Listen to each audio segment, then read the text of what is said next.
Let's just jump right into it. Hey guys, my name is Denise. Welcome and welcome back to my channel. So before you become a nurse, here's what you need to know. This video is not to discourage anyone who's wanting to become a nurse. So I've been a nurse for almost 4 years now. Again, not to discourage anyone from becoming a nurse, but I feel like a lot of people don't know these things until you're thrown into being a nurse. And then you have to learn these things on your own, and then it kind of just makes you feel like you made the wrong decision, or you're in the wrong field, or but then at this point you're already in it. You probably accumulated loans, spent a lot of money, stressed, all of those things. We're gonna talk about it. So before you become a nurse, you have to be okay with multitasking. You have to be okay with being pulled in different directions. You're answering a call, a doctor's leaving you an order about something, a patient's family member comes up asking you about something, call bells going off, alarms, telemetry, all these things. You have to know how to be a multitasker, and you have to basically perfect your multitasking skills because you're going to need it. You also have to be okay with looking at the computer for longer periods of time, or being interrupted while you're looking at the computer charting. Family will treat you anyhow. Some patients' families literally come to the hospital, and I feel like there's a sense of entitlement. And I get it in the sense of like, your family member's sick and you want to advocate for them, and there's a lot of nurses that may not be doing what you want them to do as nurses, or advocating as much for your family member, and you want to be the one to speak up on it. And I completely understand that. There's a thin line. There's a line between being respectful and advocating for your family and just straight up being rude.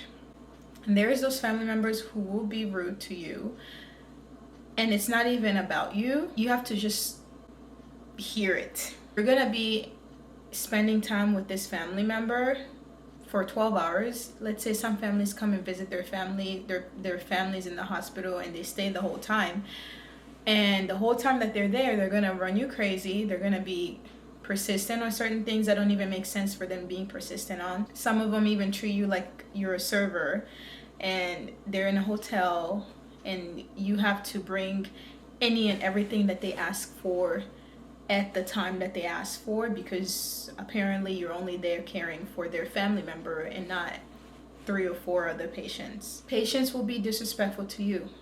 Patients will be racist to you depending on your skin color and their skin color. Or straight up, you could be the same skin color and they will still be racist to you.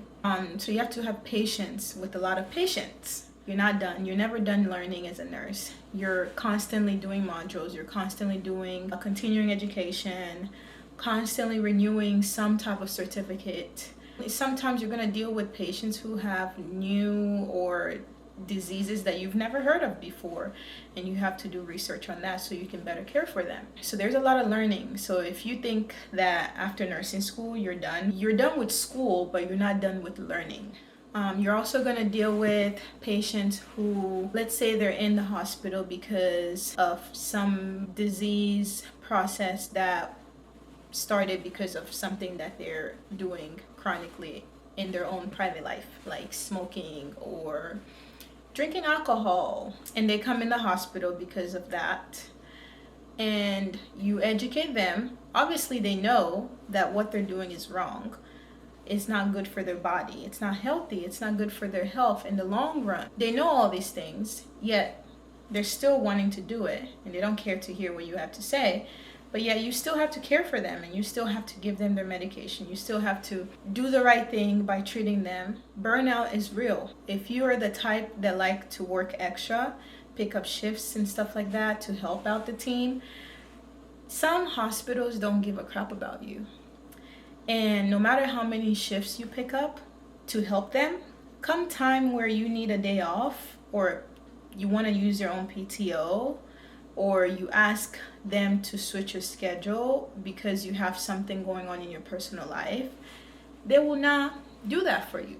And if you cannot find anybody to switch with you, you have to come into work, or you call off. Sometimes managers will literally text you to come in and work an extra shift because they're short-staffed, and you do without whatever you want if you feel like you want to be nice and go help. But if you don't have to, and do not feel bad about it either, because come time where you need them to look out for you, more than likely they usually don't, depending on where you work. So yeah, you're gonna burn out pretty fast if you keep picking up shifts. Obviously, if you want to pick up shifts to make extra money because you want to, then yeah, you can definitely do that. That's the beauty in this career. We can pick up shifts if you want to go on vacation, you want like extra $1,000 or something like that for whatever reason it is, buy a purse or whatever people be doing with money nowadays, you can definitely do that. Also, you're gonna be running on cortisol, meaning you're gonna be very stressed out for 12 hours, depending on where you work. Cortisol levels are gonna be on high. You have to basically be okay with working under stress. Your body is going to basically be used to working under stress, and you may incorporate that into your daily life, and that will become a part of who you are, a stressful person. Being short-staffed, which ties with the burnout thing. There's going to be days where you're working and you start off with your 4 patients and someone ends up going home because they're sick, you know, things happen, right? Or people calling off. And now they have to give you they have to split assignments and give you an extra patient. And now you have 5 patients or 6. You're going to be exhibiting unhealthy habits due to prolonged unhealthy habits at work that can carry on to your personal life. So like the stress part, what I was mentioning, you're just going to be on high every day working. And then you come home and you have to try to rebalance yourself. No matter how well you manage your stress, we're all on high cortisol at work. Majority of the nurses, we're all running on stress. And you can just tell the difference. You can tell the difference with pre-op PACU and working in patient bedside. At the end of the day, I do love being a nurse. But I will tell you, I've never wanted to be a med-surg nurse. I always told myself I would never be a med-surg nurse. After I did step down cardiac for a year, I was completely burnt out. I was like, I'm tired of this. And that's how I ended up in peri-op. The difference is definitely noticeable. The nurses in pre-op PACU are more happier than the nurses that work in patient bedside.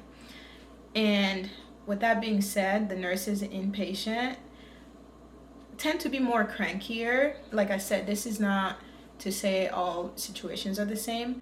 I do love the people I work with. Everybody's supportive. We're all just trying to get by and get through the day. But you can definitely tell the stress levels are up here. And when I go to my pre-op PACU unit, the stress levels are more like here, especially pre-op, it's here. Like there's no call bells going on. Because first of all, pre-op, nobody's drinking nothing because everybody's not supposed to be eating. So there's no food there. And in PACU, people are more nauseated. So we're not giving people food either before we send them off to the floor. We're giving them crackers and snacks, but there's no call bells either. And we're sitting with our patient right here, 2 rooms. You're sitting right in the middle of it. I've learned a lot. I don't know how people do this for over 5 years. I really don't know. Then again, I told myself I was going to do this contract for 3 months, and a year later, here we are. This job is stressful. This job is not for the weak. Definitely don't go into it for the wrong reasons. Money will not keep you there. If you go in it for the money, you're gonna quit pretty soon. Go in it because you want to, not because somebody's forcing you. Go in it because you have compassion. You care. You truly do care about people, and you want to see the best out of them. You want to help them get better. And I definitely do care about my patients. I do, despite being tired, despite the stress of the job, despite all the stuff that we have to deal with. And I don't think it's obviously, I mean, it's not the patient's fault. Sometimes, honestly, it's more so the hand that we're dealt in our healthcare system. I feel like I've never worked in California. I just hear nursing and how nurses are happier there. I don't really know, so I can't base it on that. But I feel like if one part of the US does so much better for their nurses, why is the other part suffering, you know? It's just the system has to change. The system has to be for us. It's crazy because it's like our job is so critical.